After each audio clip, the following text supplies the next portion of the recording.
అస్సాంలోని గౌహతిలో నీలాచల కొండలపై వెలిసిన కామాఖ్యాదేవి ఆలయం అష్టాదశ శక్తిపీఠాల్లో అత్యంత ముఖ్యమైంది. ఇది అస్సాం రాజధాని గువాహటిలోని నీలాచల్ పర్వతంపై ఉంది. ఇది 13వ శక్తిపీఠంగా పరిగణించబడుతుంది మరియు ఇక్కడ అమ్మవారు కామరూపాదేవిగా పూజలందుకుంటారు.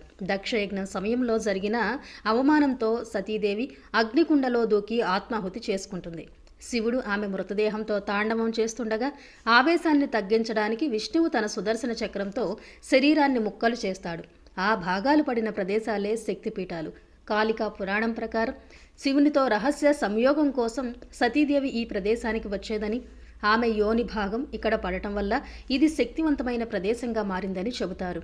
ఒక శాపం వల్ల తన శక్తిని కోల్పోయిన కామదేవుడు ఇక్కడ అమ్మవారిని ఆరాధించి తిరిగి తన శక్తిని పొందాడని, అందుకే దీనికి కామాఖ్య అని పేరు వచ్చిందని పురాణాలు చెబుతున్నాయి. ఈ ఆలయంలోని గర్భగుడిలో ఎటువంటి విగ్రహం ఉండదు. ఒక చిన్న గుహలో యోని ఆకారంలో ఉన్న రాతిపై ఎప్పుడూ నీరు ఊరుతూ ఉంటుంది. దీనినే అమ్మవారి రూపంగా భావిస్తారు. ఏటా జూన్ నెలలో 3 రోజుల పాటు అమ్మవారికి ఋతుస్రావం అవుతుందనే నమ్మకంతో ఆ సమయంలో ఆలయాన్ని మూసివేసి తర్వాత అంబుబాచి జాతర నిర్వహిస్తారు. ఇది తంత్ర విద్యలకు, యోగులకు ప్రధాన కేంద్రం. ఈ ఆలయం సృష్టికి, స్త్రీ శక్తికి ప్రతీకగా నిలుస్తుంది.